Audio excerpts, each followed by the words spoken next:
かりさんは、ゆかりさん、ジャイラダマラバ歌ってください。あ、はい。歌います。聞こえますか？聞こえますよ。はい。はい、よろしくお願いします。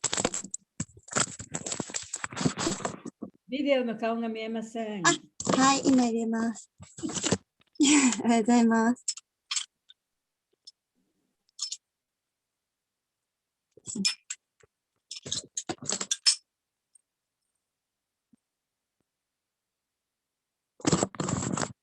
ジャヤラダマダバグンジャビハリジャヤラダマダバグンジャビハリジャヤゴピジャナバラバギリバ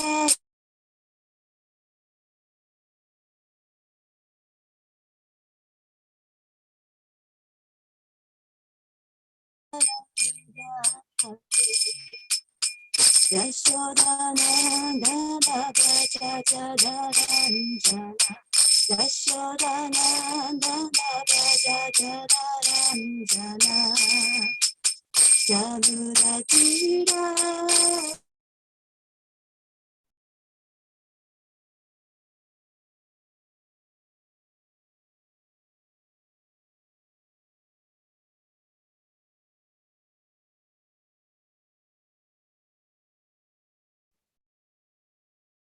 今日はちょっと大丈夫です。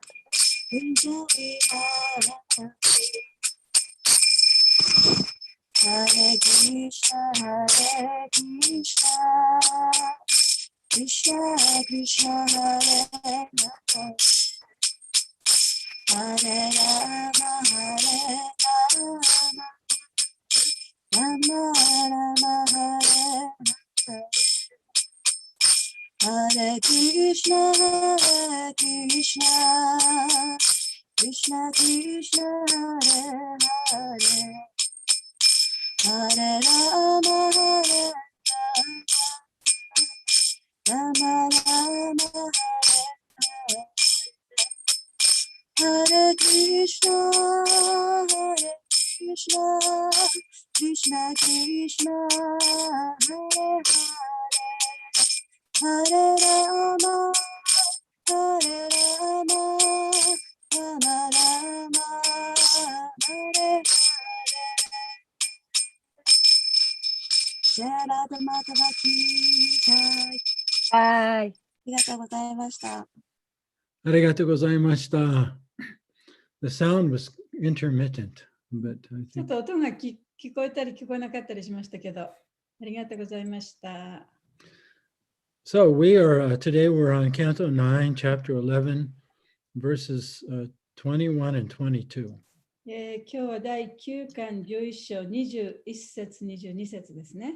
And in these chapters, Sukadeva Goswami has been describing the pastimes of Lord Ramachandra. スーカデブ・ゴースワミは、シュ・ラマチャンドラの娯楽の活動についてお話ししているところです。Om Namo Bhagavate Vasudevaya. Om ナモバガバテバスデバヤ。 Om Namo Bhagavate Vasudevaya. ナモバガバテバスデバヤ。 Om Namo Bhagavate Vasudevaya. ナモバガバテバスデバヤ。 So this looks a little hard to chant. Give it a shot. サテデバプラブ、 Huh. 今日タパスビニーが21ペーストするの忘れてるから、21は翻訳だけして、22のちゃんとをお願いできますか？みんなのところに21が、ペーストされてない。そう、ペーストがされてないから、みんなが一緒に読めない。Okay. Okay. So then, in that case, I'll read it, and then if you need me to paraphrase it, I'll paraphrase it. 私のところにはね、前の日に送ってあるからあります。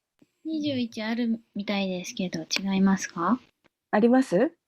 11の21あるみたいに見えますけど。ちょっと待ってね。あ、本当だ、あるある。Oh, okay. 難 Cancel. しいな。 Cancel. We'll cancel. 2つに分かれてたね。はい。Okay, so 21. Yashamalam Nripa Sadushu Yasudunapi. やしゃまらむのりぱさるすなやしょるなぴ。Gayanta Yagagam Asayo Digbibe Ibendrapatam. ガヤンティアガガナルシャヨディグイベンドラパタン。Tamnakapala Asupala Krita Jasta. ナムナカバラバスパラクリティアジャスタ。キリタジャスタ。Padambujam Raghupatim Saranam Prapadye. パダブジャムラグパティンサラナムプラパディ。Yashamalam nirpasadashu yashodunapi. ヤシャマラムリパサダシュヤショダナピ。Gayanti aga gunam rishayo dig ibendra patam. ガヤンティアガガナルシャヨディギティギベナパタン。Vaspala kirita justa. タムナラパラバスパラギタイジュスタ。Adambujam Raghupatim Saranam Prapadye. パダムブジャムラグパティムサラマムパラパディ。Yashamaram Nuripa Sada Eshu Yasho Tunapi. ヤシャマラムリパサダウソヤショルナピ。Gayanti Agha Gunam Tasho Tigu Ibhendra Patam. ガヤンティアガナムラシャティギベンドラパタン。Tanaka Para Bashu Para Kirta Justa. タムナカパラバスパラキレタジュスタ。ジュスタ。 Padam Bujam Raghupatim Sharanam Prapade. パダムジャムラグパティムサラナムプラパディ。難しい。ヤシャマナムリパサダウスヤショルナピ。ヤシャマランリパサダシュヤショドゥナピ。ガヤンティアガガナムルシャヨディグイベンドラパタン。ガヤンティアガガナムリシャヨディグイベンドラパタン。タムナカパラワスパラキリタジュシュタ。タムナカパラバスパラキリタジュスタ。パダンブジャムラグパティムシャラ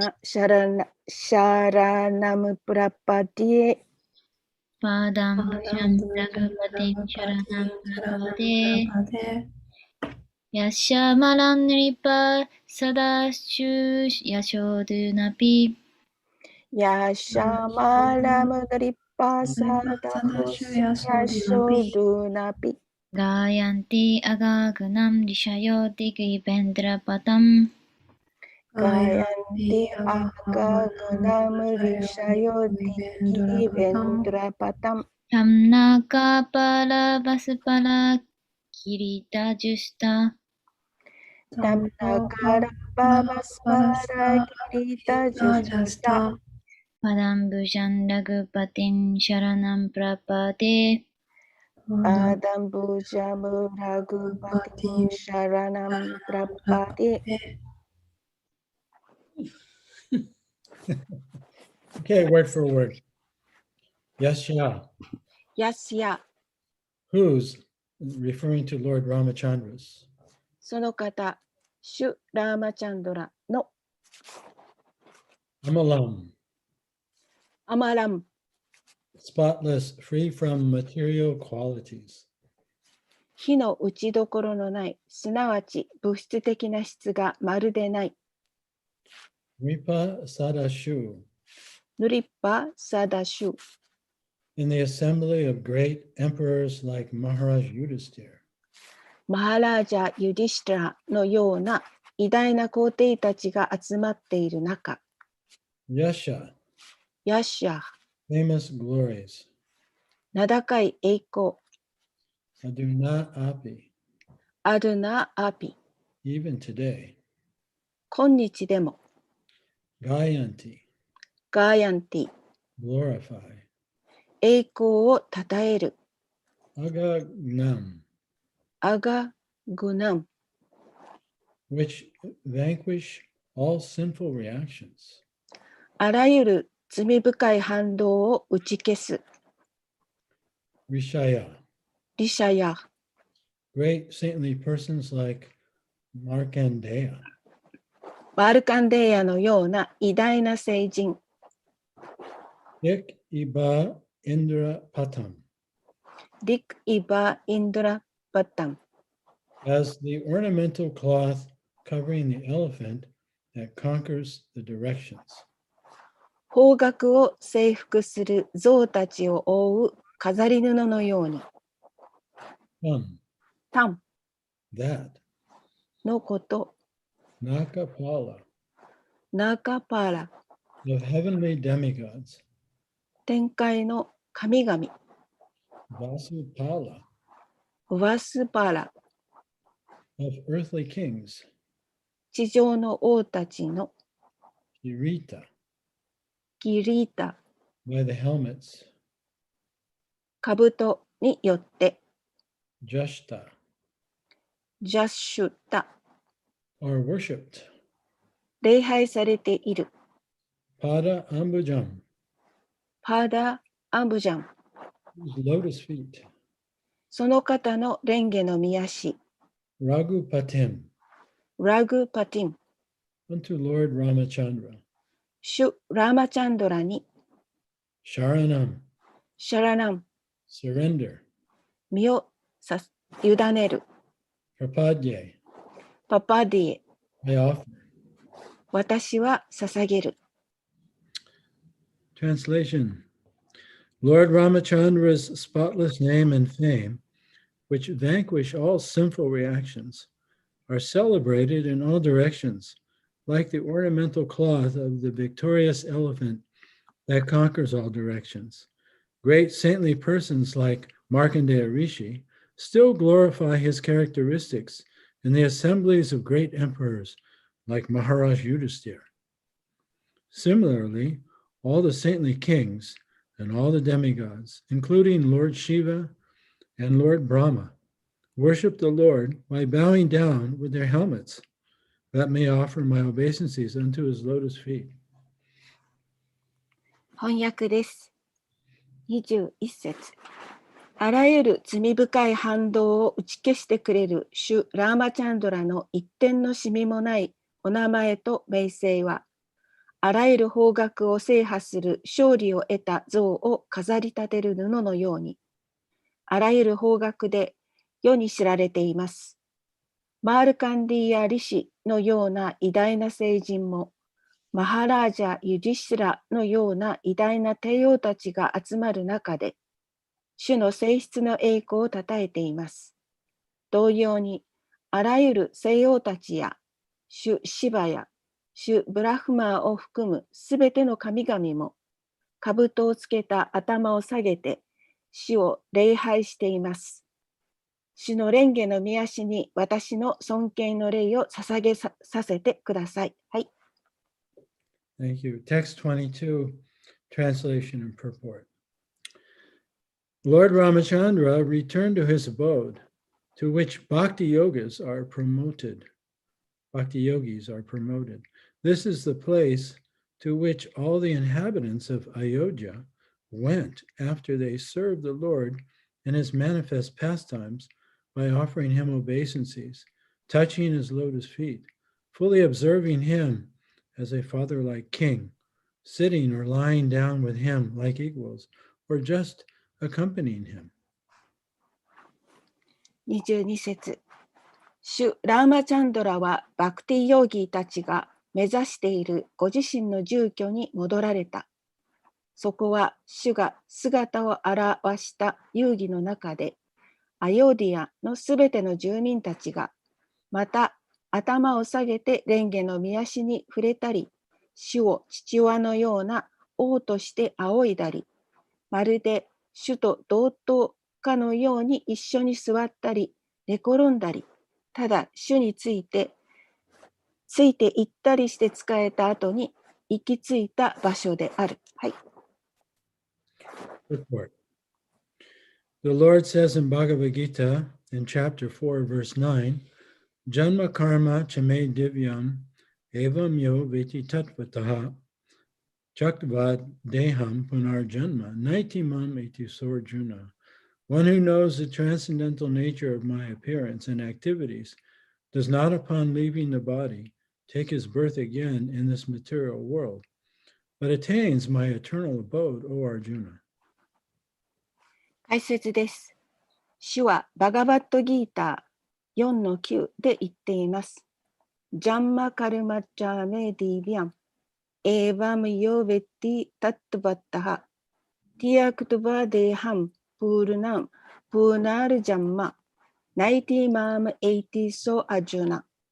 アルジュナよ、我が権限と活動の優越性を理解する者は、その肉体を離れた後に、再び物質世界に誕生することなく、我が永遠の住処に来たりて住むのだ。はい。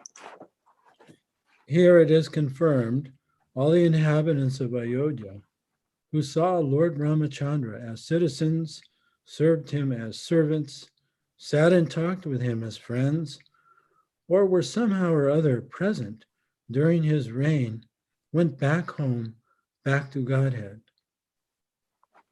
ここでこのことが確証されています。主ラーマチャンドラのことを国民として見、しもべとして仕えたり、友達として共に腰を下ろして語り合ったり、何らかの使い方で主が統治していた期間に存在していたアヨーディアの住民たちは皆、ふるさとである神の王国に帰っていきました。After giving up the body, the Lord, the devotee, who becomes perfect in devotional service, enters that particular universe where Lord Ramachandra or Lord Krishna is engaged in his pastimes.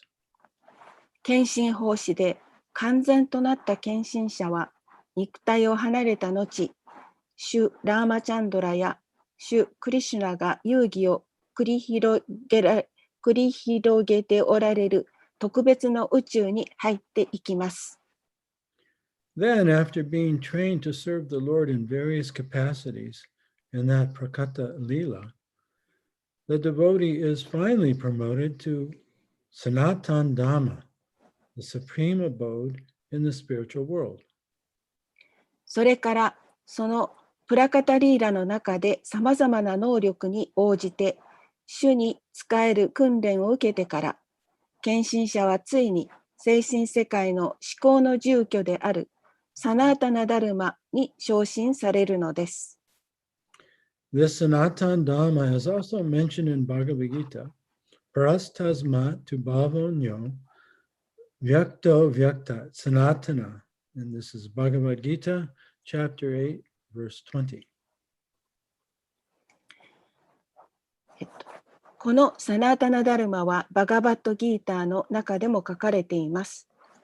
パラスタスマトゥ、バーボ、アンニョ、アバクト、アバクタト、サナータナハ。8章20節。One who enters the transcendental pastimes of the Lord is called Nitya Lila Pravishta. 主の超越的な遊戯の中に入る人は、ニティアリーラ・プラヴィシタと呼ばれます。To understand clearly why Lord Ramachandra returned, it is mentioned herewith that the Lord went to that particular place where the bhakti yogis go. なぜ主ラーマチャンドラが戻っていってしまわれたのか明確に理解するために、主はバクティヨーギーたちの行く独自の場所に行かれたのだとここに書かれています。The impersonalists misunderstand the statement of Srimad Bhagavatam to mean that the Lord entered his own effulgence and therefore became impersonal. 非人格主義の人たちは、シュリマッド・バガバタムとは、主が主の後期の中に入って行かれたことを述べていて、すなわち、主は人格がないのだと間違った理解をしています。But the Lord is a person, and his devotees are persons. 主は人格を備え、しかし主は人格を備えたお方であり、主の献身者も同じです。Indeed, the living entities like the Lord were persons in the past, they are persons in the present, and they will continue to be persons even after giving up the body. 事実、生命体は主のように過去も人格を備えていたのであり、現在も備えていて、この体を捨てた後もずっと備え続けます。This is also confirmed in the Bhagavad Gita. このことはバガバットギーターの中でも確証されています。End of the purport. パポート終わります。Om Bhagavate Mirandasya Gananjana Salakaya Chaksurun Militam Yena Tasmai Shri Gurave Namaha Nama Om Vishnu Padaya Krishna Prastaya Bhutale Srimakte Bhakti Vedanta Swami Niti Namane Namaste Saraswati Deve Gauravani Pacharne Nirvishesha Sunyavadi Pastadya Deshatarne Jai Shri Krishna Chaitanya Prabhu Nityananda Shri Advaita Gadadhar Shivasari Gaur Bhaktivinoda Hare Krishna Krishna Krishna Hare Hare Hare Rama Rama Rama Hare Hare Panchakapa Tarubhyascha Kripa Sindhubhya Eva Cha Patitanam Pavanebhyo Vaishnavebhyo Namo Namah. So these verses are being narrated by Sukadeva Goswami. これらの説はスーカデブ・ゴスワミがお話ししている And 説です。 he's been giving a brief summary of the pastimes of Lord Ramachandra. シュラマチャンドラの、短い、娯楽の活動についてお話ししています。Yeah, so, and now it sounds like he's winding down his description of the pastimes of the Lord. で、ここでは主の活動を説明してきたんですけれども、それがだんだん今終わりに近づこうとしているところですね。Yeah, so we know previously we read that, Lord Ramachandra, after he defeated Ravana, he came back and assumed the position of king of Ayodhya.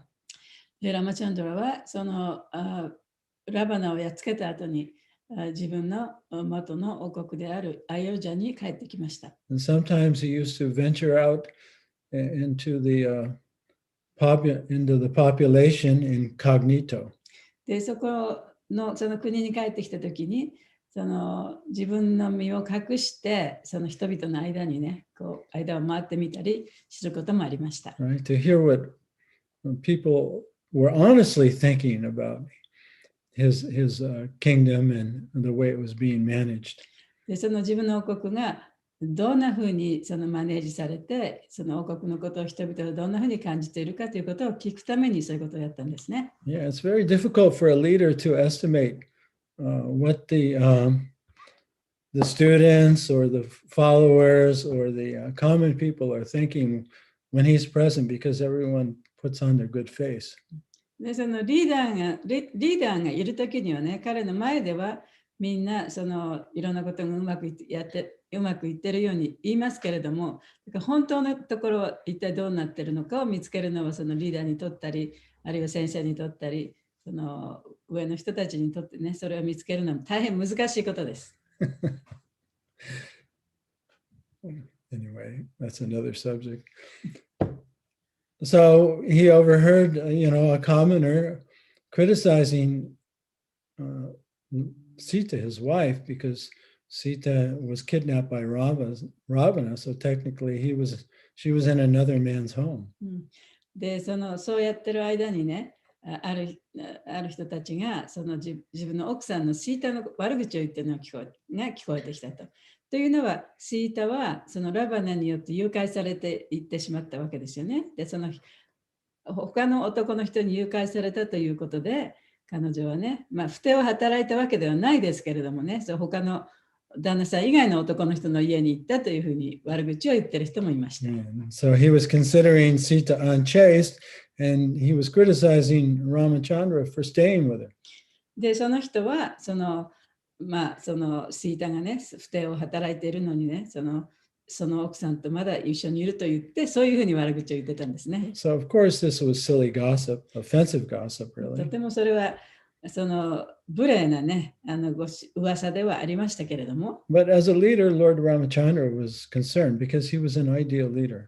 でもそのラマチャンドラは非常に理想的なリーダーでしたから、そういう話を聞いてね、やっぱりちょっと関心があったんですね。Yeah, so in order to maintain law and order in the kingdom, and the king has to be, or a leader has to be an example. He has to practice what he preaches. で、国のリーダーとしている限りは、やっぱり国民に全ての素晴らしさをね、手本にして見せなきゃいけない。So he sent Sita away, even though she was pregnant. で、そこでシータはもうすでに身ごもっていたんですけれども、シータをね、王宮の外に出したと。And she stayed under the protection of the great sage Valmiki, who wrote the Ramayana. そして彼女は偉大な聖人であるバルミキという人のもとにね、守られて暮らしてたんですね。で、そのバルミキという人はラマヤナを書いた人でもあります。Yeah, so one who really wants to study the full pastimes of Lord Chaitanya would want to read Lord Ramachandra would want to read the Ramayana by Valmiki. で、ラマチャンドラの生涯について本当に学びたい人はね、そのバルミキによって書かれたラマチャンドラのお話、ラマヤナをね、読んでいただいてもいいと思います。Yeah, so she gave birth to 2 sons. で、そこでシータは2人の息子を産みました。And then she couldn't bear the separation from Lord Ramachandra. で、彼女はね、ラマチャンドラと離れていることにとても我慢できなかった。So she entered the earth. で、地球の中に入っていって。And Lord Ramachandra couldn't bear separation from her. で、ラマチャンドラもまたその奥さんのシータと別れることにね、耐えられなかった。So he performed a special sacrifice, the Agnihotra sacrifice. で、そこでアグニホートラという特別なその儀式をしたんですね。Which lasted a long time. で、それも長い間かかってやるものでした。And after the sacrifice, he left the world. で、その儀式の後にこの世から去りました。And so these verses are describing where he went. で、今日の説はじゃあそのラマチャンドラがその後一体どこに行ったかということを言ってるんですね。And so we find this in text 21 and 22 that we read. で、それが今日の21節、22節の中で書かれています。And so Sukadeva Goswami is describing in text 21 that whoever hears about Lord Ramachandra, just his name and his fame, just by hearing that, で、そのスーカデブ・ゴスワミは、そのラマチャンドラ、シュラマチャンドラのその活動や名前のことを聞くだけでも、just like we're doing right now. それ今私たちがやってることですよね。The benediction, there's a great benediction. そこには大きな祝福があると。One is freed from sinful reactions. 罪深い活動の反動から自由になることができる。Yeah, so we are so, in this life and in many lifetimes, we've caused so much harm to ourselves and to others. We can't even imagine the horrible things we've done. で、私たちは現世でもそうですし、この前からのさまざまなたくさんの前世の中でもね、自分に対してもまた他の人に対しても想像を絶するほどの罪を犯してきました。And we have to suffer whatever suffering we've caused to others. でそうやって他の人に与えた苦しみの結果として、それはやっぱり自分がまた苦しんでいかなきゃならないわけですね。So those sinful reactions come back to us. そういう罪深い活動の反動というのは自分にまた舞い戻ってくるわけです。Sometimes in this life or the next. で、この現世にそれが返ってくることもあるし、また次の世、来世になってそれが返ってくることもあります。And that's been our situation for millions of lifetimes. で、その何百万年ものその生と死を繰り返す中で、そういうことがずっと繰り返されてきたわけですね。And it's only the Supreme Lord that can free one from sinful activities and allow one actually to go back to Godhead.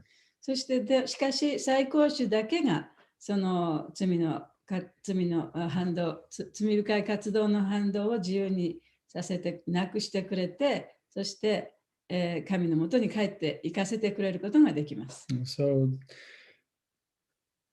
So Sukadeva Goswami is describing how wonderful it is to hear the pastimes of Lord Ramachandra, just to hear his name or his pastimes. だからスーカデヴ・ゴスワミはこうやってそのラマチャンドラのお話を聞いたり、活動を聞いたり、名前を聞いたりするってことはどんなに素晴らしいかということを言ってるわけですね。And the great demigods like Lord Shiva and Lord Brahma, they know how auspicious it is for a living being to be able to just hear the name of the Lord or to hear the Lord's pastimes.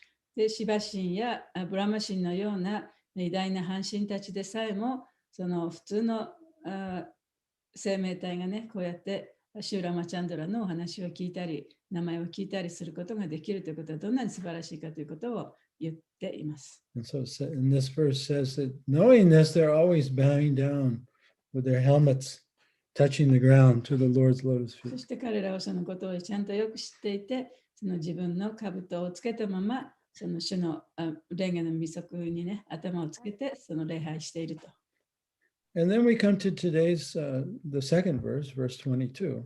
そしてそこから第2番目の今日読んだね、22節に入る、ね。Where it's described where Lord Ramachandra went to. で、そこでは、じゃあ、シューラマチャンドラは一体どこに行ったのかということが書かれています。Right? When somebody leaves the material world, even when we leave, 誰かがね、この物質界を離れていく、他界するということ、例えば私たちにしてもですね。everyone wonders where did they go? 誰もがね、一体この地上から一体どこに行くんでしょうかと思うと思います。And so in this case, in the case of Lord Ramachandra leaving, Sukadeva Goswami describes very clearly that he was promoted to the place, or he went to, where the Bhakti Yogas go. で、ここでスーカデヴ・ゴスワミが言ってるのは、彼はこのバクティヨギたちが行く場所に行ったというふうに言ってますね。Which means the Vaikuntha planets. それはバイクンタの惑星です。Or the spiritual world. 精神界ですね。And specifically, there's a planet in the spiritual world called Ayodhya.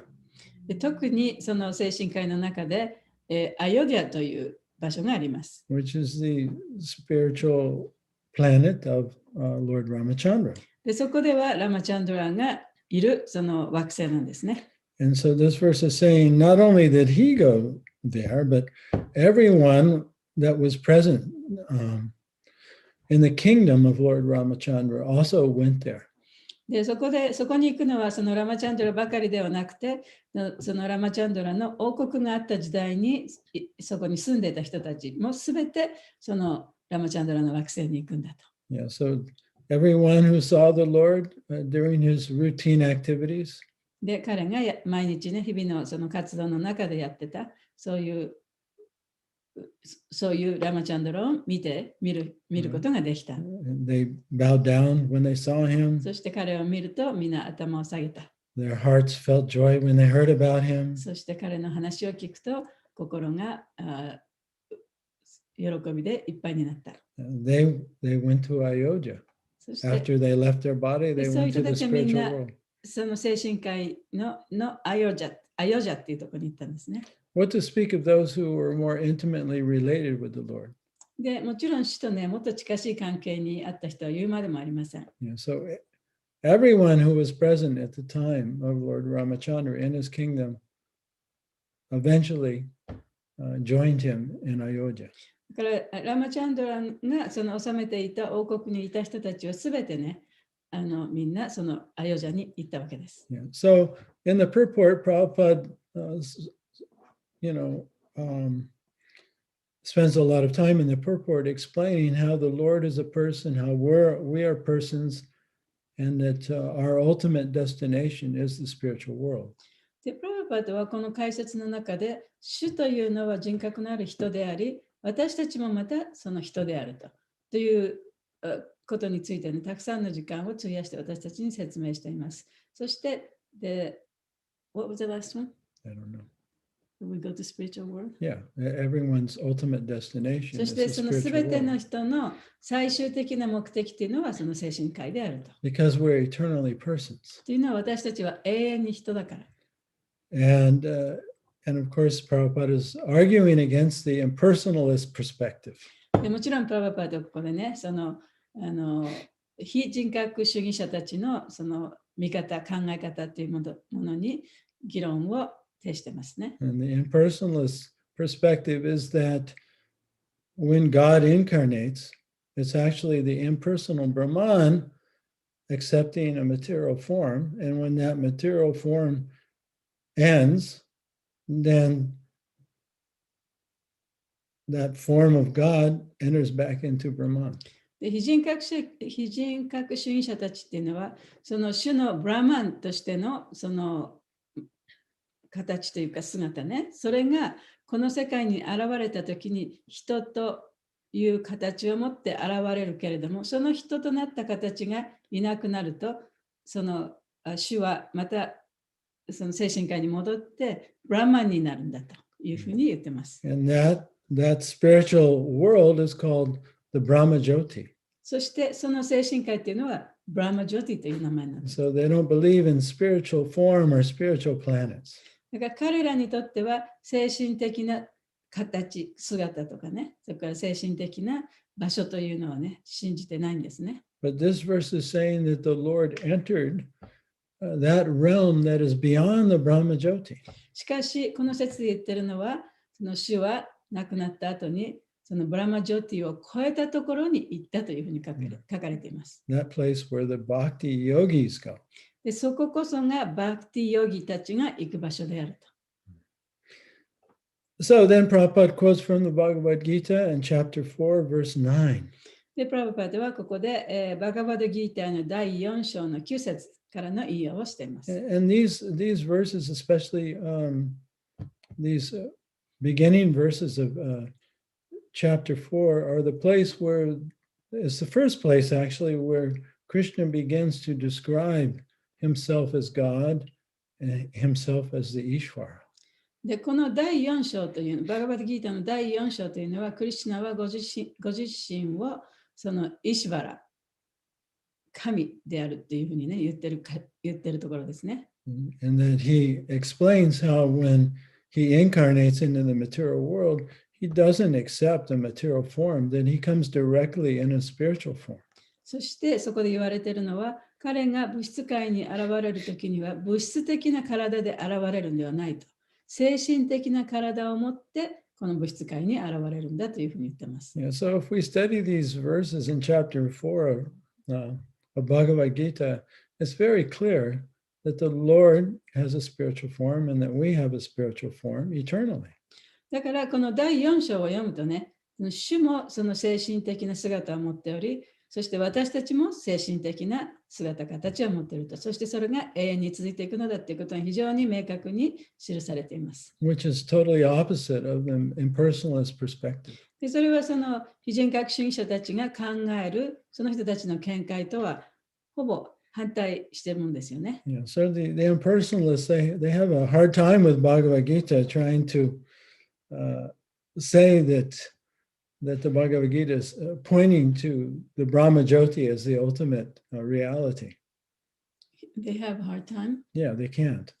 They can't say. Yeah, they have to twist the words around. だからその非人格主義者たちがバガバッドギーターを読んだときにね、その最終目的がブラマジョティだっていうことは書いてないわけですよね。だからそれをどうにかして彼らがそのブラマジョティがその最終目的だっていうふうにしなきゃいけない。だからそれがとても困難だというふうに言ってます。Yeah, so let's just read chapter 4.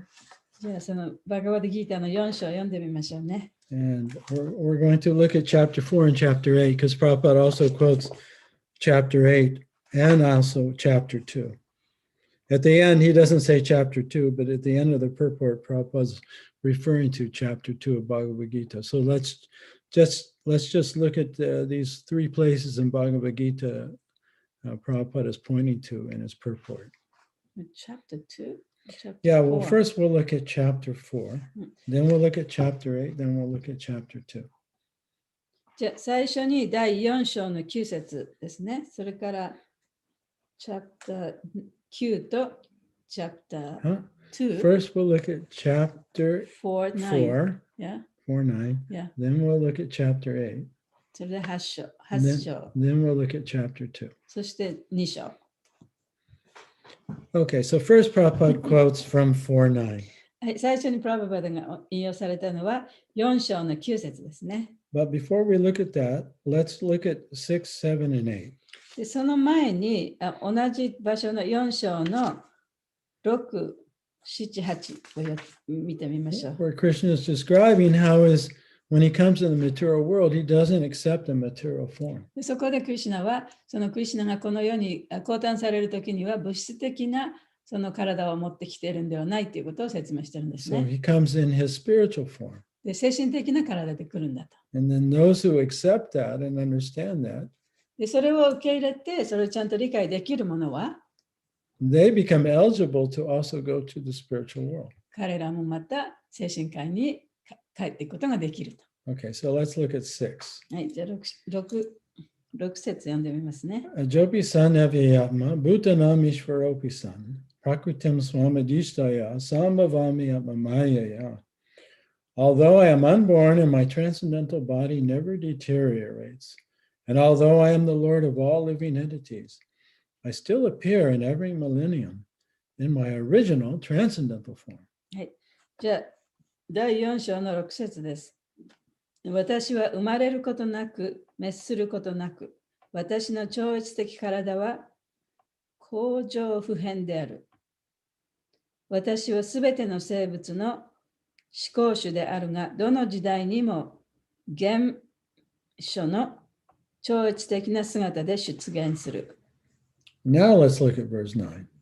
でそこから9節に Which is the verse that Prabhupada quoted to begin the 行き purport. ますね。で、9節はこの解説の中でプラバパトが引用した場所です。Janma karma chame divyam evam yo veti tatvataha chakvadeha panarjanma naitimam eti sorjuna. One who knows the transcendental nature of my appearance and activities does not upon leaving the body take his birth again in the material world, but attains my eternal abode, O Arjuna. アルジュナよ、我が権限と活動の超越性を理解する者は、その肉体を離れた後に再び物質世界に誕生することなく、我が永遠の住処に来たりて住むのだ。Yeah, so one who accepts the transcendental form of the Lord is a bhakti yogi. で、主のその超越的な体というものを理解して受け入れる人っていうのはバクティヨギたちですね。And so the bhakti yogis can eventually go to the spiritual abodes. だからそのバクティヨギたちはやがては精神的な住処に行くことができるわけです。But that is a process which we've learned about today in this verse in purport.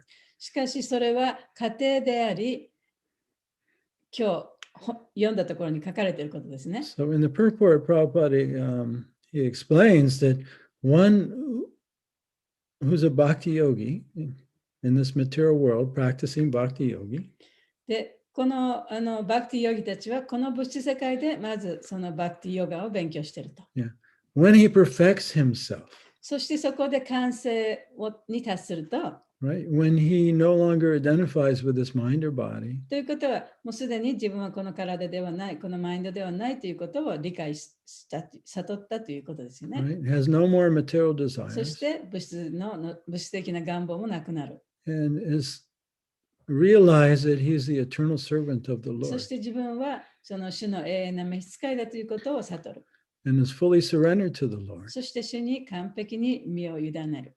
Then he's considered a perfect bhakti yogi. そうするとその人は完璧なバクティヨギと考えられます。So it's mentioned here in the purport, but this level of bhakti yogi, this perfected bhakti yogi, で、この解説の中で言われていますけれども、こういう完璧なヨギ、バクティヨギというのは、at the end of his life, this life, この生が終わるときに、he will take birth again in the material world. この物質界に再度生まれてきます。But in a place where the Lord has also appeared performing his transcendental pastimes. が、そこでは主がまたこの物質界に現れて、超越的な娯楽の活動をしているその場所に現れ、一緒に生まれてくる。So when the Lord appears in the material world and performs his pastimes, like in the case of Lord Ramachandra or the case of Lord Krishna,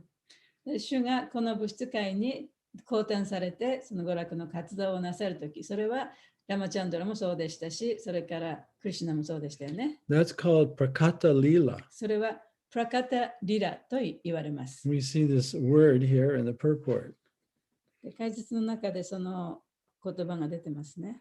Then, after being trained to serve the Lord in various capacities in that Prakata Lila, the devotee is finally promoted to the Sanatana Dharma, the supreme abode of the spirit in the spiritual world.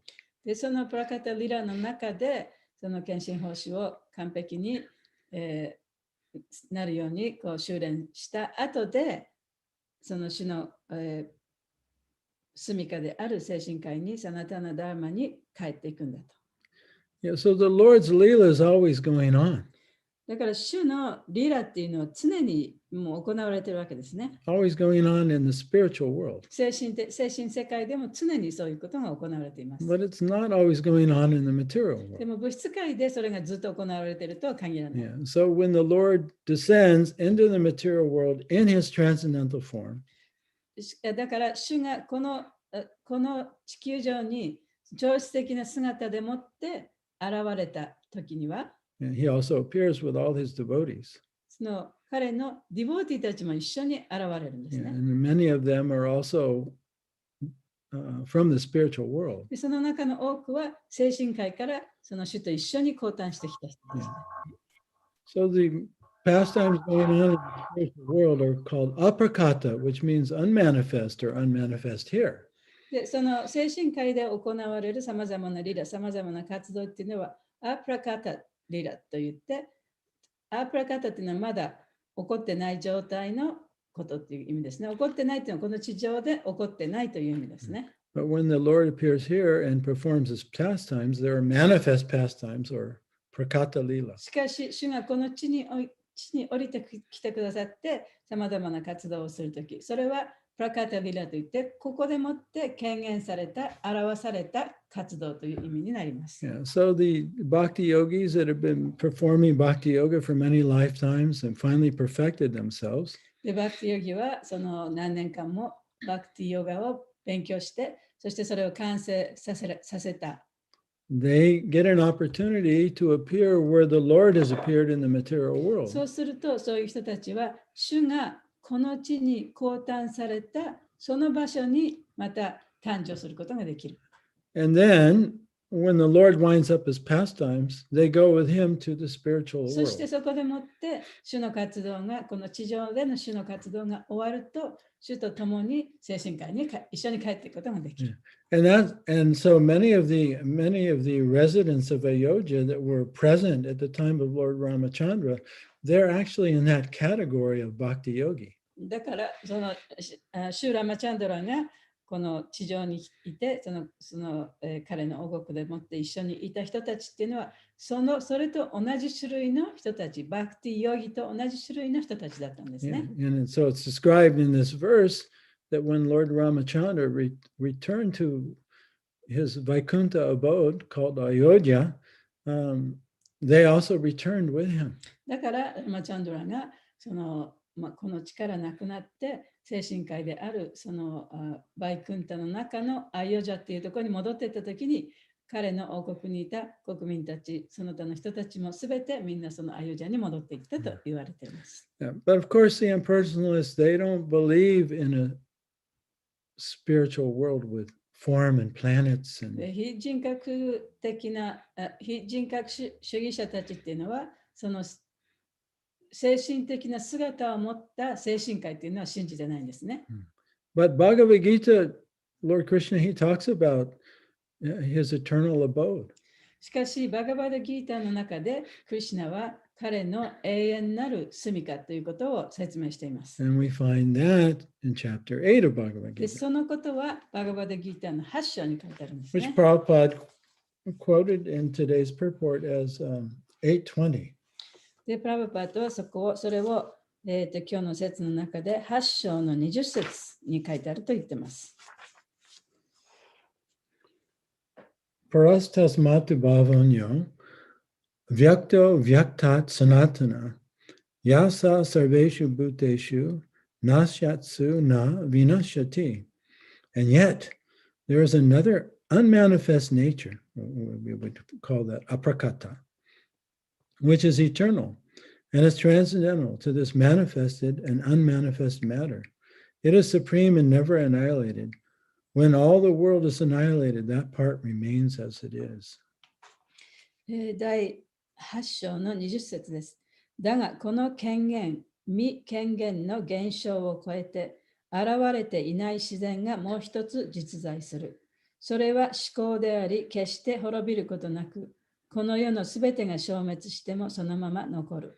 And interestingly, in the next verse, Krishna says whoever actually attains that spiritual abode never comes back to the material world. で、面白いことにクリシュナは、その精神界の場所にね、帰った人っていうのは、決して二度とこの世に戻ってくることはないっていうふうに次の説の中で言ってます。Let's just read that. ちょっと読んでみましょうね。Text 21. That which the Vedantas describe as unmanifest and infallible, that which is known as a supreme destination, that place from which having attained one never returns, that's my supreme abode. で今読んだ説は第21節ですね。ベダンタの学者たちが未権限、完全無欠と称す思考の目的地、そこに到達した者は決して物質界に戻らない。そこが思考なる私の里である。Yeah, so na-nivartante means he never returns to the material world. ナーニバルタンテっていうのは決してその物質界に戻らないという意味ですね。So very clear. 非常に明確です。Okay, so at the very end of the purport, Prabhupada makes this point. Again, how the Lord is a person and we are also persons. And this is one of the first instructions of Krishna given in the Bhagavad Gita. で、その最後のところで言ってるのは、主は人であり、そして私たちもまた人であると。そのことは、そのバガバダギータでの最初の教えでもあります。And here's the last two sentences. But the Lord is a person, and his devotees are persons. Indeed, the living entity, like the Lord, were persons in the past, they are persons in the present, and they will continue to be persons even after giving up the body. This is also confirmed in Bhagavad Gita. ここの最後のところの、今日の解説の22節の解説のところですね。実際に生命体、主のように生命体は過去でも人であり、そして現在でも人であったと。そしてこれからもまた人であり、そして肉体を離れてもまた人であり続けると。そのことがバガバダギータの中で確証されてますよって言ったんですね。So let's just look at that verse that Prabhupada is referring to. This is chapter 2, verse 12. でこれはバガバダギータで確証されているこの説というのは第2章の2の何 ?12 節です。Na tveva ham jatu nasam na tvam ne me janadipam. Na chaiva na bhavishami sarve vayam ataparam. Never was there a time when I did not exist, nor you, nor all these kings, nor in the future shall any of us cease to be. バガバダギータ第2章の12節です。私も君もここにいる王たちもかつて存在しなかったことはなく、将来存在しなくなることもない。始めなく終わりなく永遠に存在し続けるのだ。And one will say, well, this personality certainly is going to die. でもね、この今持ってこの人格のある今の体っていうのはどっかで死ななきゃいけないわけですよね。So when this body dies, this personality will also die. この体が死んだ時には彼の人格も死ぬに違いないと。Yeah, because it's a mentally constructed self. でしかしそれはその頭の中で作られた自分のことを指してますね。But the awareness itself, しかしその意識そのものは the consciousness, the life, で意識であり生命というものは it doesn't have a material personality or form, 物質的な人格も物質的な形も持っていない。but it still has an individual experience. でそれでもなおかつその意識というのは個人的な体験を持ってるんですね。Yeah, which this is the eternal sense of self. でそれを持ってるのはその永遠なる自分という感覚なんですけどね。Right? I know I'm alive. で私は今自分が生きているということも分かる。Right? That knowingness that I am. でそれが分かる私がいるというそういう感覚ですね。That's the eternal self. それが永遠な自分なんですね。Yeah. And it's no different than any other I am. でそれは他の私と何ら違いもありません。Our experience, of anger and pain and joy is the same. で、その喜びとか怒りとかね、痛みとかってそういう感情も同じ。It's hard to understand. Right? When you're angry, you feel angry.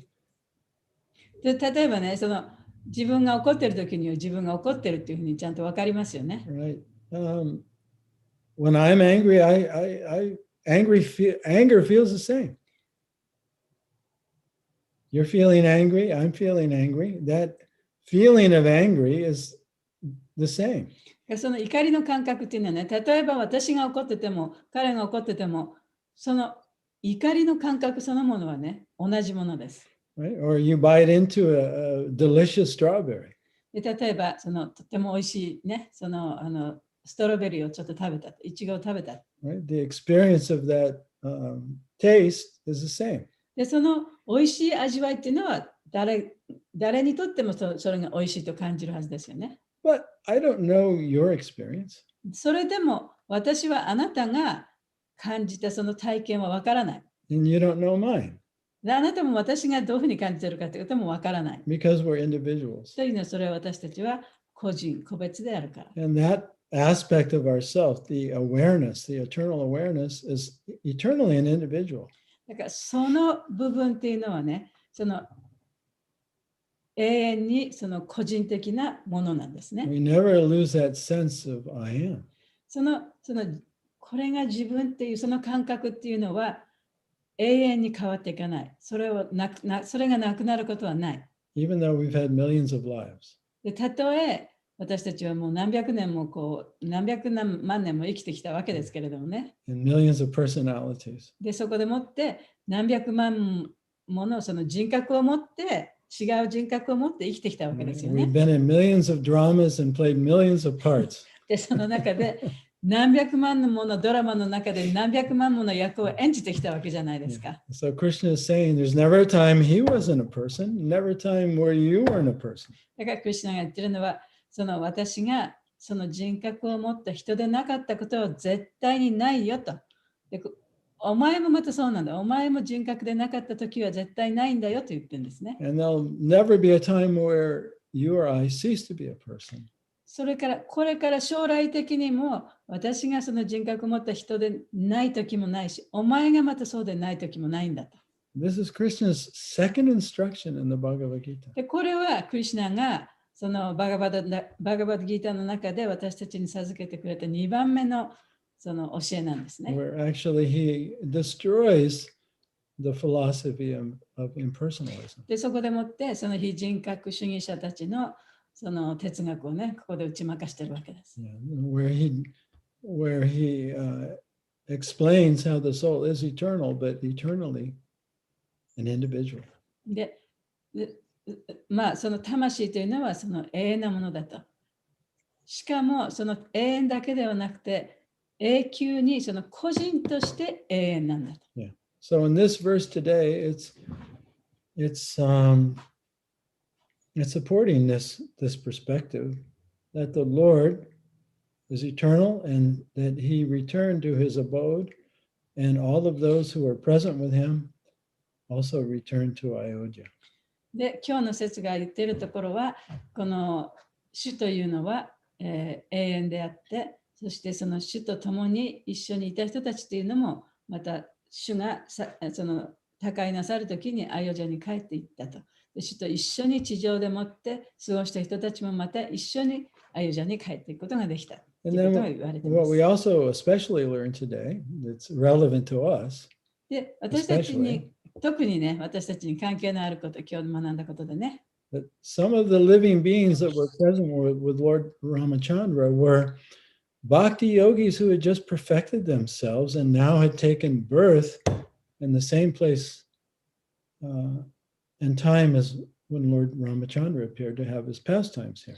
でそのラマチャンドラがこの地に降誕されたときに一緒にいた人たちというのは、バクティヨギたちが成功を収めて、完璧になったバクティヨギたちが、この主がこの地に降誕されたときに一緒にそこに生まれてくる、そういう人たちと同じなんだよということを言ってるんですね。で、そして主が他界されると、その人たちも一緒に精神界に主と一緒に戻っていきますと。And so they returned to the spiritual world with the Lord, never to return again to the material world. そうやって主と共に精神界に戻っていった人たちの決してまた物質界に戻ってくることはありませんよと。Good for them. よかったですね。Oh, okay. So, are there any comments before we finish today?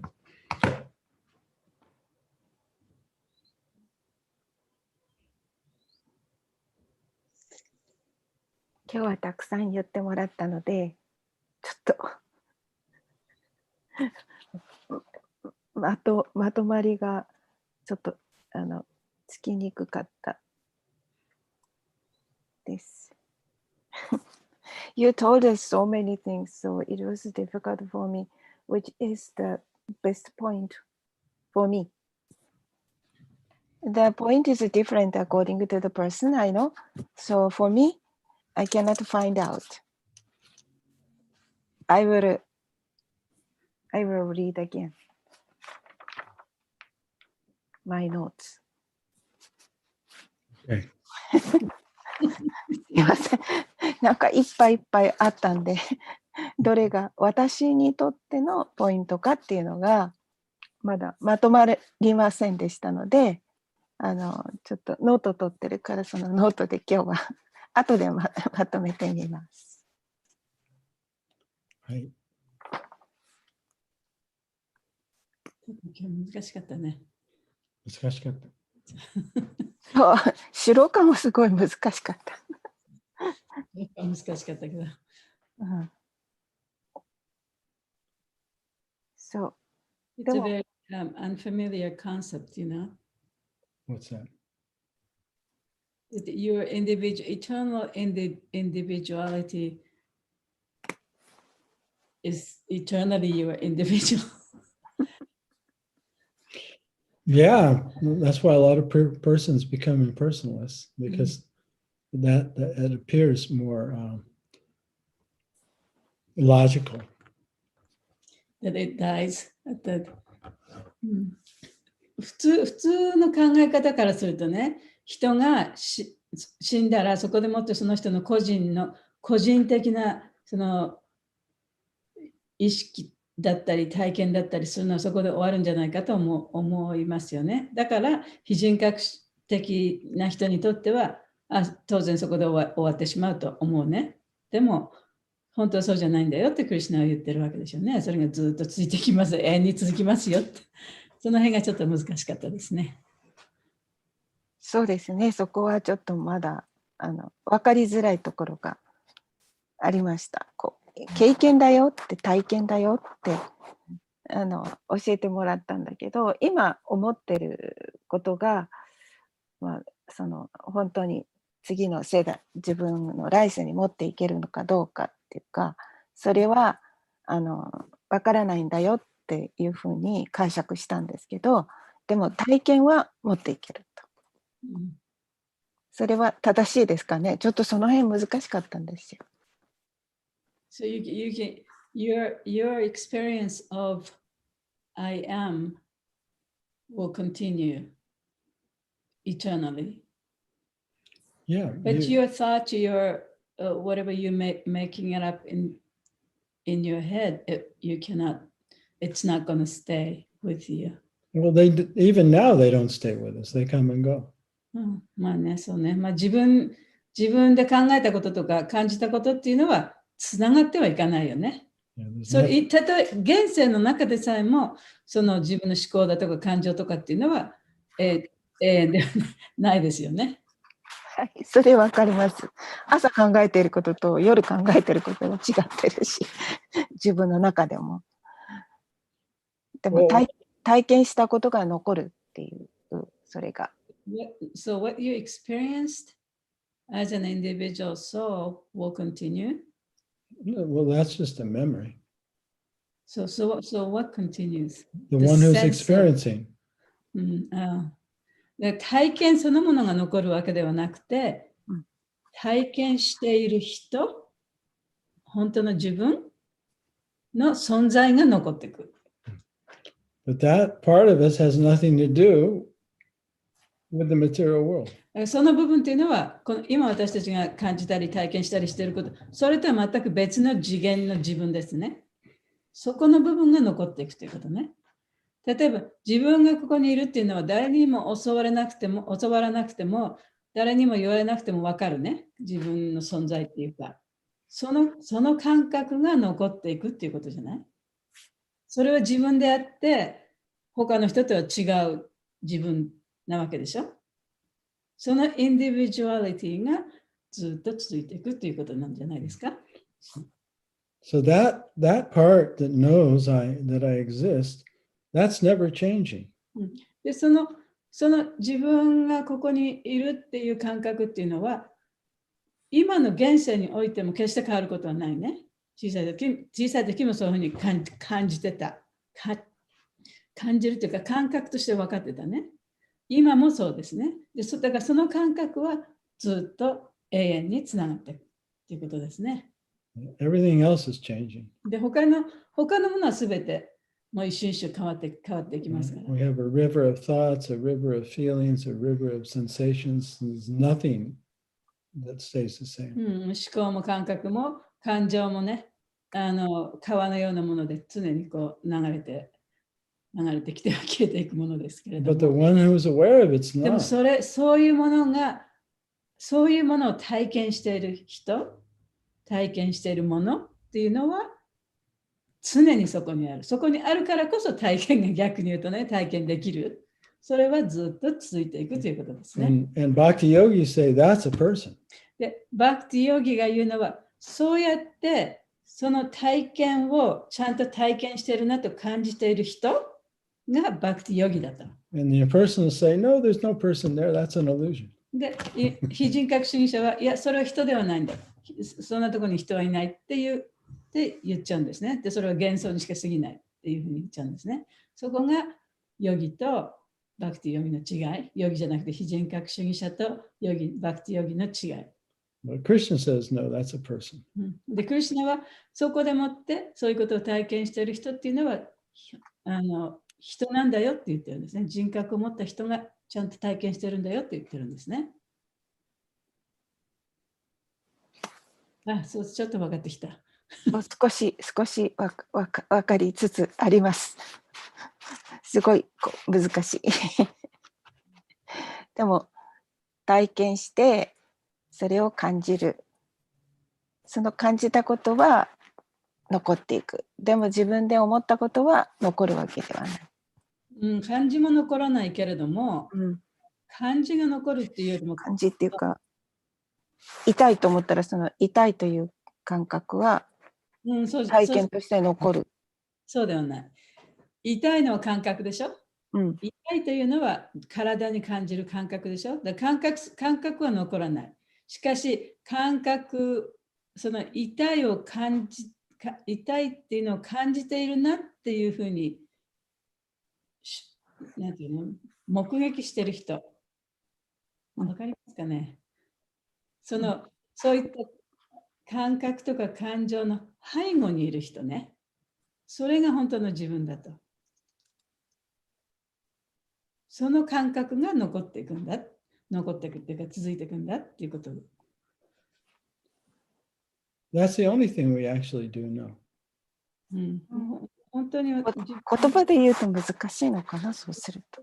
ちょっと分かりづらいかもしれない。Yeah, it actually has to be. It's beyond concept. It's beyond a concept, actually.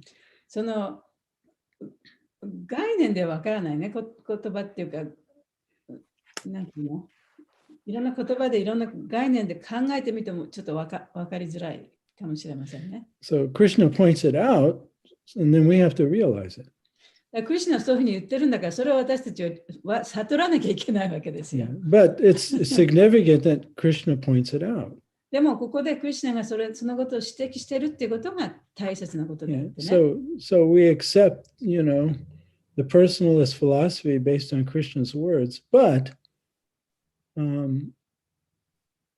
we still have to realize it. だからもちろんクリシュナがこう言ってるからといって、その人格主義である私たちはその言葉を受け入れるんだけれども、ただ受け入れるんじゃなくて、やっぱりそれを悟りに変えていかなきゃいけない。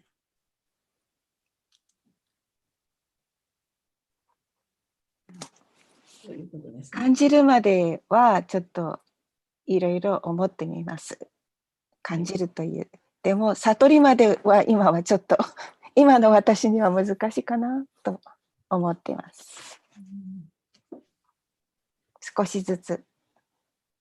So I think it's hard to, because we're trying to understand the concept with the mind, very limited mind. Unless you kind of experience a little bit, it's a little hard to.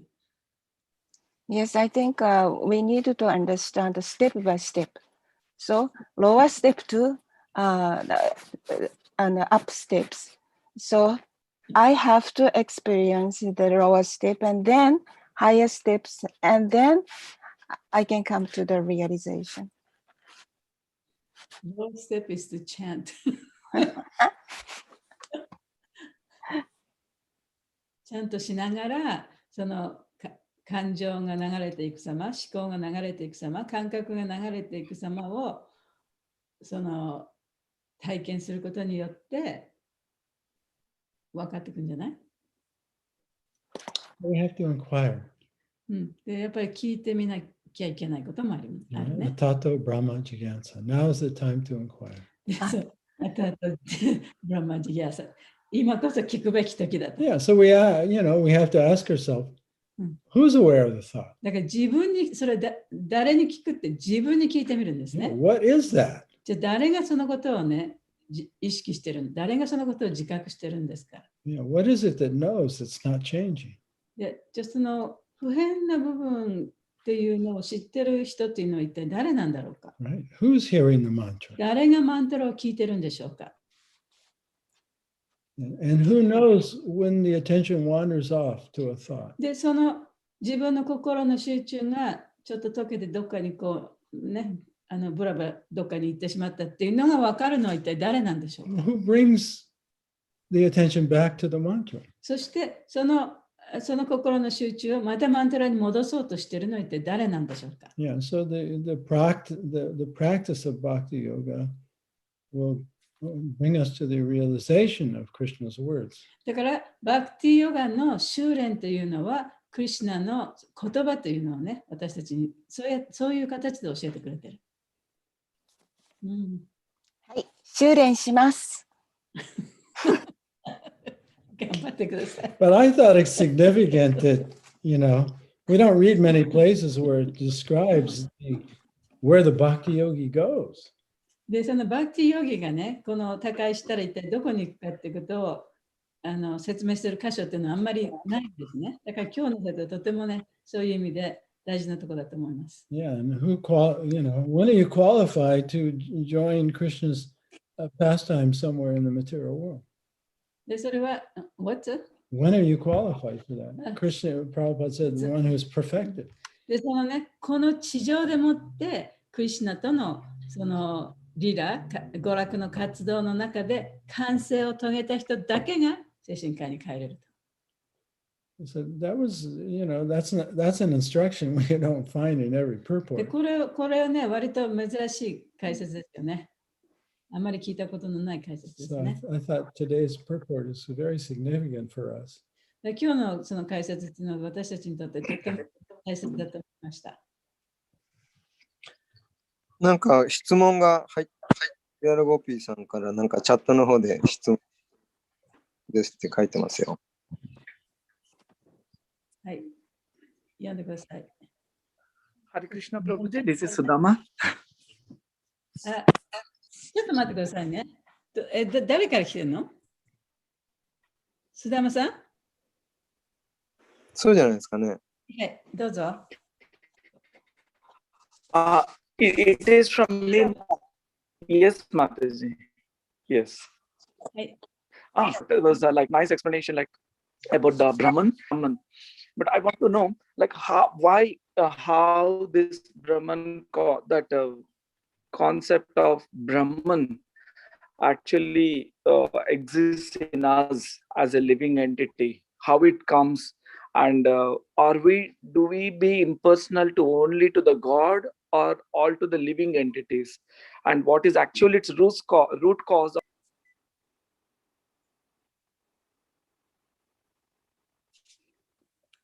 Your communication is broken, Sudama. We can't hear you. Sorry, Prabhu, may I ask again, Prabhuji? Well, I think Madhu was going to say something first. No, Madhu was saying about Ujjwal Gopi's thing was coming in. So that was him, I think. Oh, okay. Okay, go ahead, Sudama. Let's try again. Okay.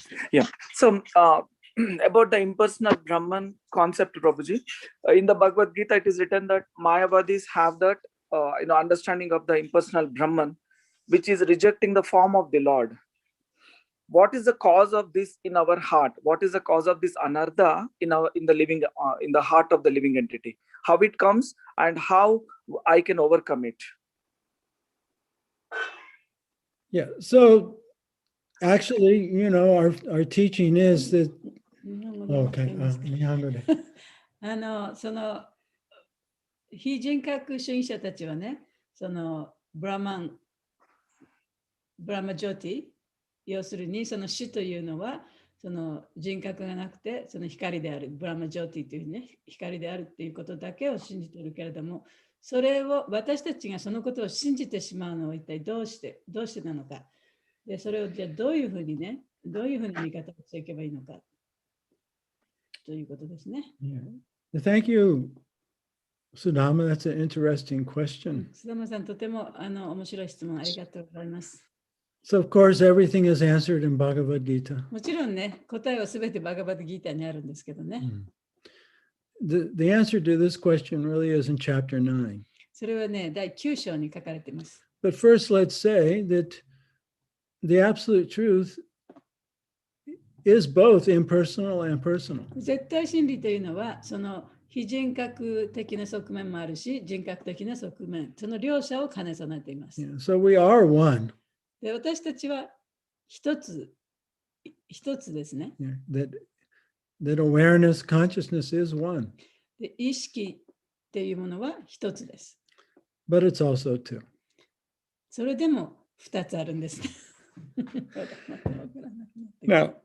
Now some yogis, they realize the oneness. で、そのヨギたちは、それが全てのものが一体である、一つのものであるということを理解しています。Like Sukadeva Goswami. スーカデブ・ゴスワミのように、or the four Kumaras. あるいは4人のクマラたちのように、But they had no animosity towards God. しかし彼らはその神に対してね、その神を拒否するとか嫌だとかっていうそういう気持ちはまるでなかった。And then when they were contacted the Lord through devotees, そしてそのディボーティーを通じて神のことを知ったときに、they immediately awakened their love for God. 神への愛がもう直ちにすぐに目覚めた。Because there was no envy in their heart towards God. というのは彼らの心の中には神に対する妬ましさというものがなかったから。However, those who have an unwillingness to accept the supremacy of the Lord, there's a block there in the heart. しかし、その神の偉大さというものをね、受け入れたくないと思っている人にはね、心の中にそのブロックがあるんだ。Right? When they hear the word 心が閉 God, ざされてるんだ there's like a tightness and unwillingness. で、神という言葉を聞いただけでね、その心が非常に縮まる感じになってしまう。でもう絶対それは聞きたくない、オープンしたくないというふうになってくる。そうすると、then they're attracted to demoniac and atheistic で views. そういう人たちは、その無神論であったり、その悪魔的な考え方に走る傾向があるわけですね。Right? Because it fits their psychology. で、それというのはそれが彼らのその心理状態にバッチリと適合してるから。So let's see.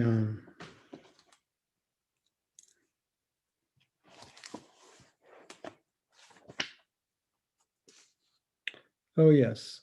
Let's look at chapter 9, verse 12. 9章、バガバッドギーターの9章のね、12節、ちょっと見てみましょう。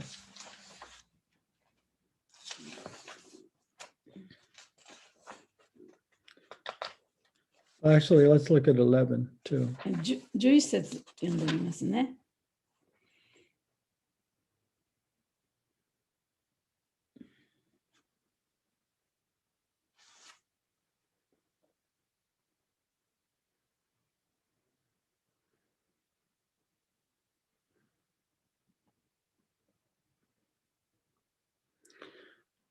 Fools deride me when I descend in a human form. They do not know my transcendental nature as the supreme Lord of all that be.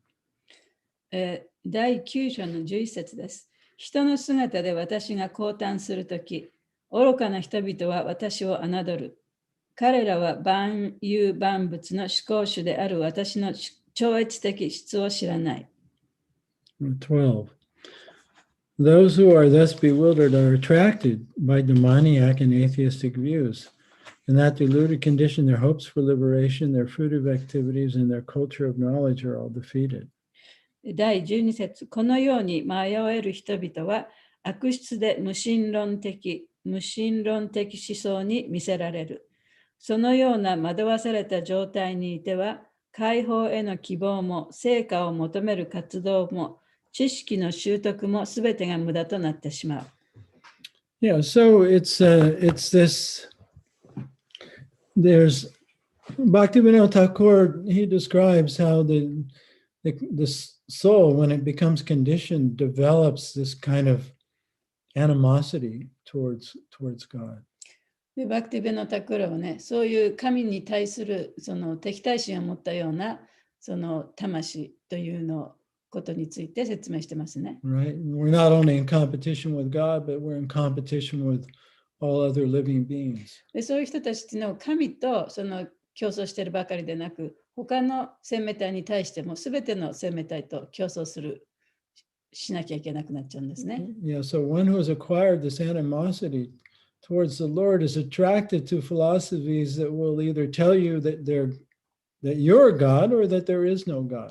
そういうふうに神に対して敵対心を持っている人っていうのは、そのお前が神様だとかね、あるいは神様はいないとかね、そういう哲学に惹かれていくわけです。And so that teaching that says that you have to submit yourself to God, that for those who are envious of the Lord after so many lifetimes, they'd much rather just be an impersonalist, whether it's impersonal or void. そういうふうにその神に対してね、神を信じない気持ち、神に敵対心を持っている人たちというのは、その何回もの生と死のを繰り返した後でね、そういうものが何百年も続いていくと、やっぱりその無神論的な理論や、そのこの世には何もないっていうふうに考えるね、そういう考え方の方に走りやすくなっていってしまう。But the beauty of Krishna consciousness and bhakti yoga is that when one associates with the devotees of the Lord and receives the mercy of the Lord by hearing his name, reading, hearing about his pastimes, receiving prasadam, this hard knot, this animosity towards the Lord begins to soften. しかしこのバクティヨガの素晴らしさっていうのは、そのディボーティーと会って、その主の名前の話を聞いたり、主の活動の話を聞いたりすることによって、そういう人たち、無神論者たちの心の中にあったその硬いね、この結び目がね、少しずつほぐれてくる、そういう力を持っているということですね。And then faith can arise. そしてそうすると、そこから信じてみようかなっていう気持ちが出てくる。Where one can admit, oh, I'm not the supreme. そしてそこでもって初めて、自分が最高じゃないんだと。Yeah, I'm just a dependent part. 私は誰かに依存して生きていられるものなんだというふうに考えられるようになってくるんですね。But of course, we can't force that upon people. もちろんそれをね、人々に強要することはできない。But over time, if one is fortunate to associate with the Lord through the devotees, then the softening can occur. しかし、その長い間の中で、その献身者とのその付き合いの中でね、そういうことを学んでいくと、そういう人たちの心にちょっとソフトな部分が生まれてくるんですね。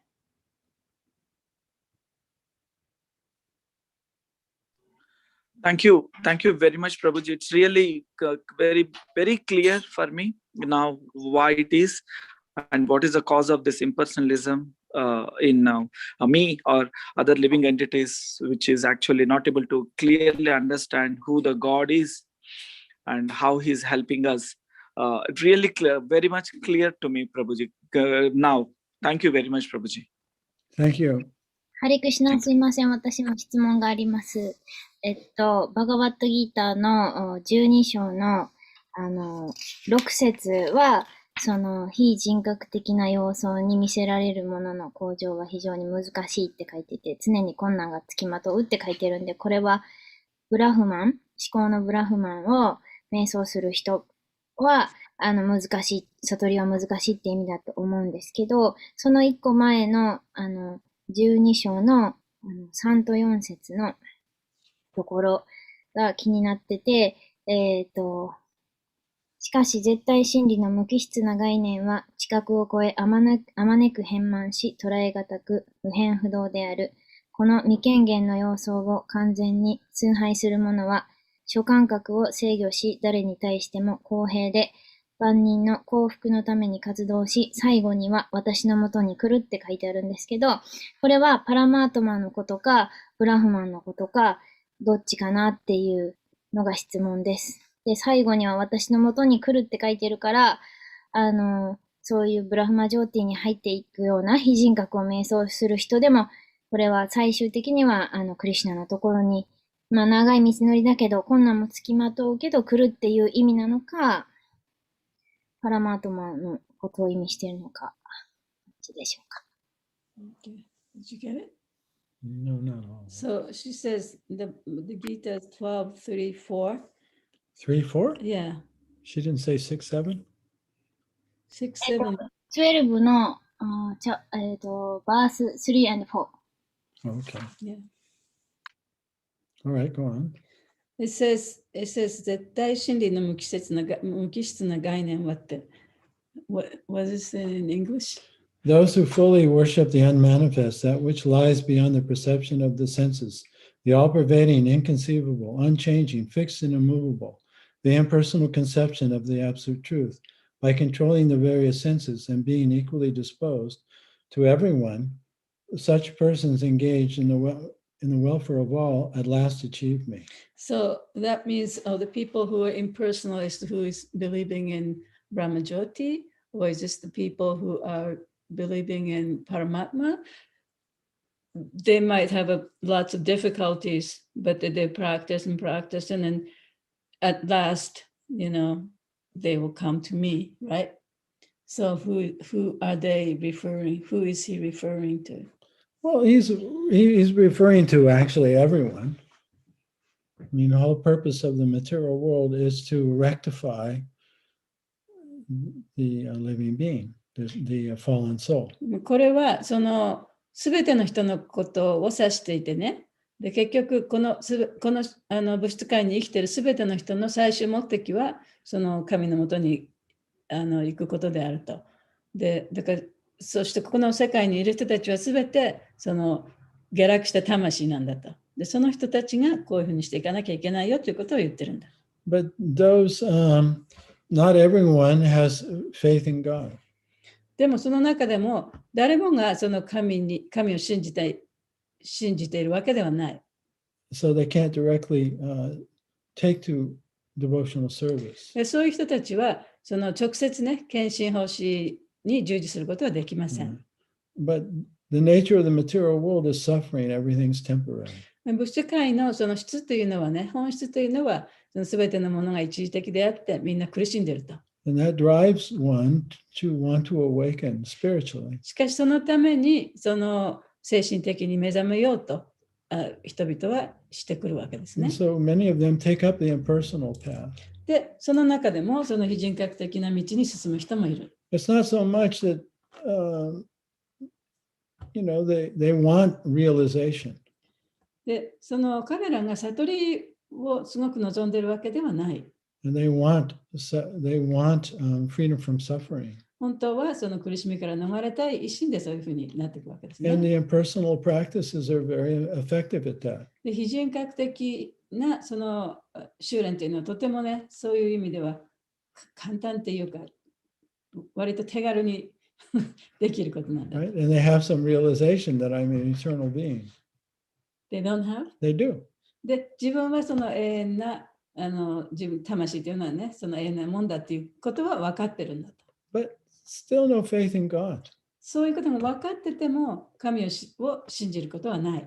But after many, many births, しかし何回もの誕生を繰り返した後に、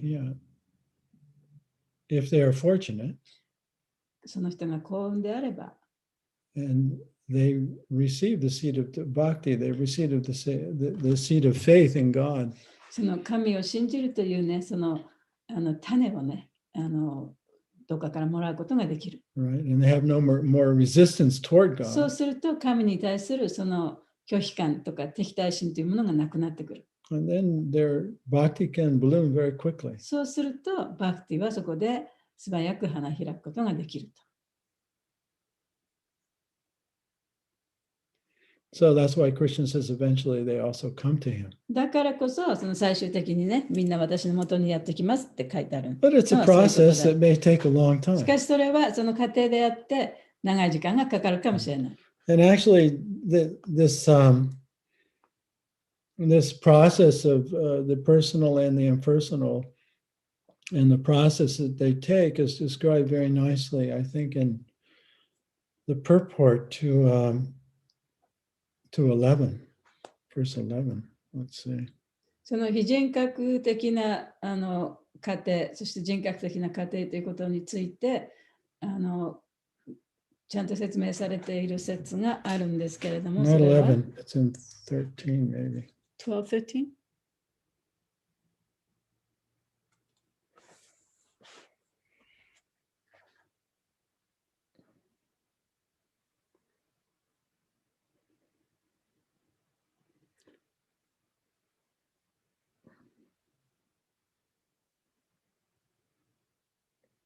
Yeah, actually in 13 and 14, to that purport. What? 12? 12, 13 verses. Chapter 12, verses 13 and 14, Prabhupada describes the process of how the impersonal route is the indirect route, but eventually leads to the personal route. でこの12章の13、14節の中でね、ここでそのクリシュナが言ってるのは、非人格的な道であっても、personal? Those who can't take to the personal うん、 route, その人格主義的な道を歩めなかったとしても、非人格主義的な道を歩んだとしても、やがては最終目的に達しますよということを言ってるんですね。そのことがここに書いてあります。so I don't want to take time here to read the purport, but I recommend everyone read, especially these purports to 10, 11, 12, and 13, 14. 10, 11? Well, especially from 11, 12, 13, and 14. Oh, 12. Chapter 12, Yeah, 10, verses 11, 12, 13, 13, 14. 14. Okay. So, ちょっともう時間的にもね、あれですけれども、これにもう少し詳しく書かれているところは、第12章の10節、11節、12節、13、14節です。だから、おのおのね、読んでみてください。読んで勉強してみてください。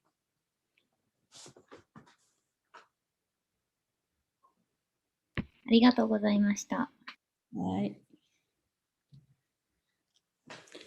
All right. We better wind it up here because, gee, we have another class very soon. そう。Yeah, we have to go.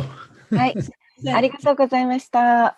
いますので、はい。All goes to Prabhupada, all goes to Srimad は Bhagavatam. い。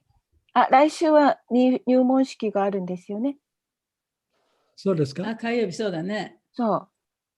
私は分からなかった。そう、郁恵さんの。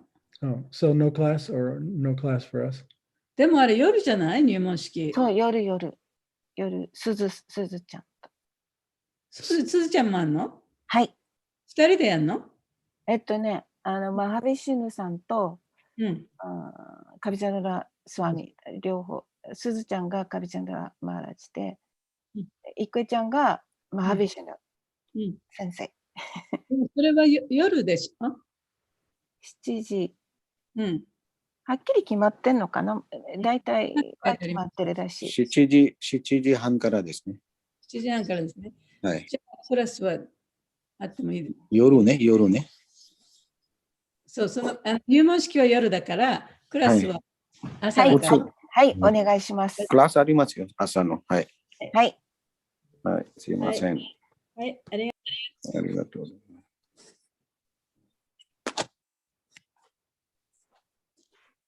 クリシナ。ハレクリシナ、ありがとうございます。